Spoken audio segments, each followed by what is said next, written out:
Tuhan bersamamu. Dan bersama roh. Inilah Injil suci menurut Markus. Dimuliakanlah Tuhan.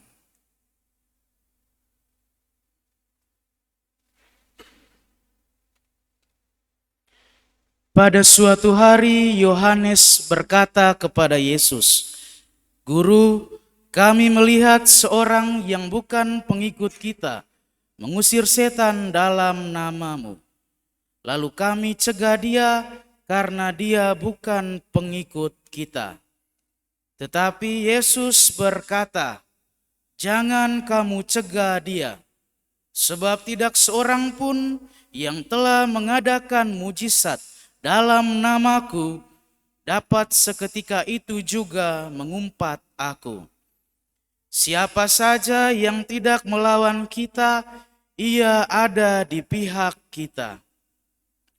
Sesungguhnya aku berkata kepadamu, siapa saja yang memberi kamu minum secangkir air oleh karena kamu adalah pengikut Kristus, ia tidak akan kehilangan upahnya.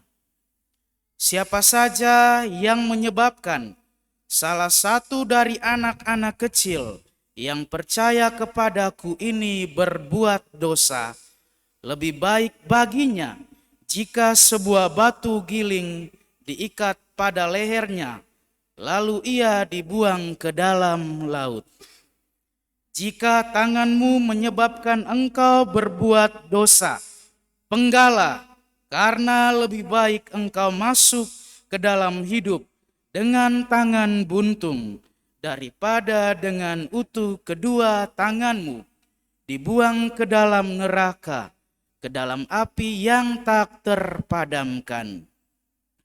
Jika kakimu menyebabkan engkau berbuat dosa, penggalah, karena lebih baik engkau masuk ke dalam hidup dengan timpang daripada dengan utuh kedua kakimu dicampakkan ke dalam neraka.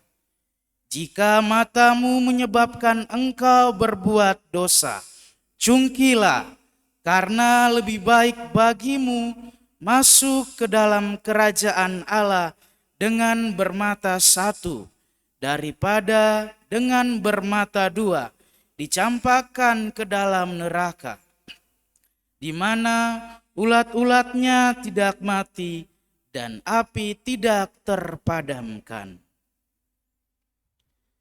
Demikianlah sabda Tuhan.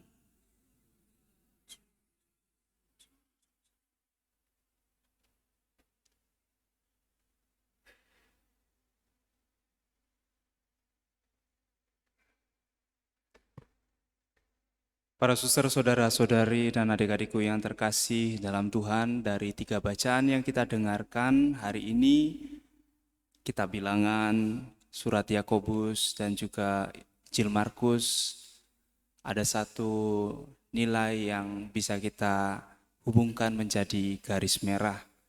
Dalam bacaan yang pertama tadi, diceritakan bagaimana pemberian roh kenabian kepada ke-70 tua-tua Israel, menegaskan bahwa Tuhan mempunyai hak untuk memberikan roh itu kepada siapapun.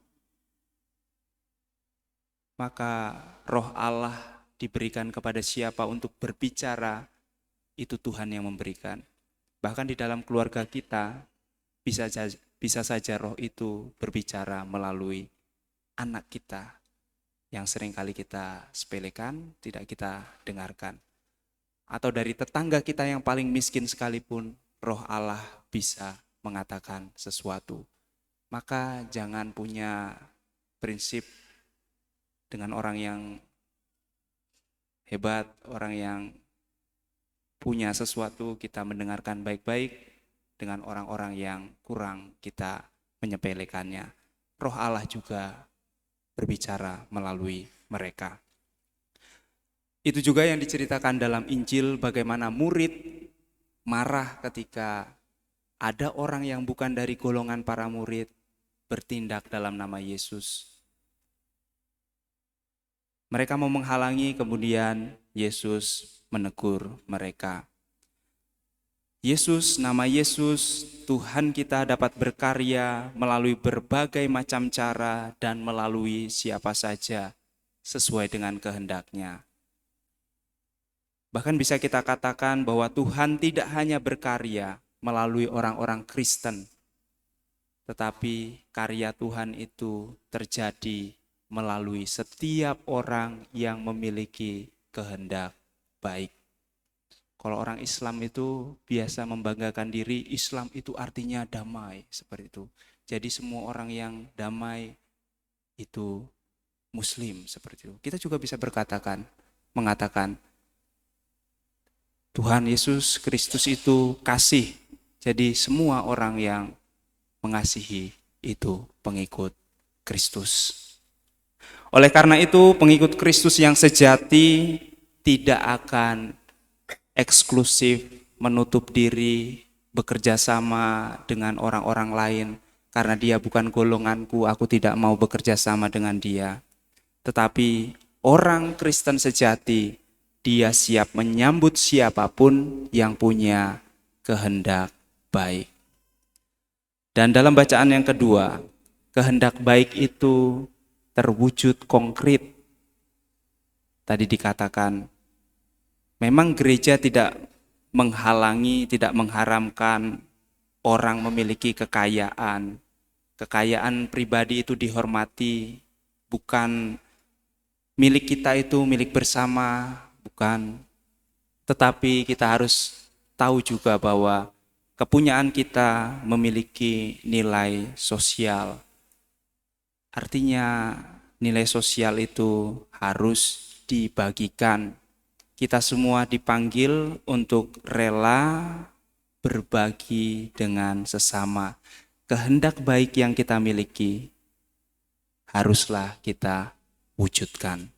Bukan hanya lewat pikiran, lewat iman, tetapi juga harus ditunjukkan, diwujudkan dengan bentuk-bentuk yang konkret. Dan kita bisa melihat contoh itu, contoh pemberian diri, contoh kehendak baik yang diwujudkan nyata dalam diri Yesus dalam sakramen Ekaristi. Dia menyerahkan dirinya seutuhnya bagi semua orang, bukan hanya bagi orang Kristen. Yesus adalah penyelamat tunggal dan universal bagi seluruh ciptaan. Maka mari kita semua diutus oleh Yesus untuk menjadi pembawa kehendak baik, bukan hanya kehendak tetapi terwujud, sehingga seperti Kristus yang menyelamatkan kita, kita menjadi sarana keselamatan setiap orang yang ada di sekitar kita. Kristus hadir bukan hanya melalui orang yang kita kira, tetapi melalui setiap orang yang dipilihnya. Kita tidak tahu, maka pekalah untuk menangkap kehendak-kehendak Allah di sekitar kita. Semoga Tuhan memberkati kita.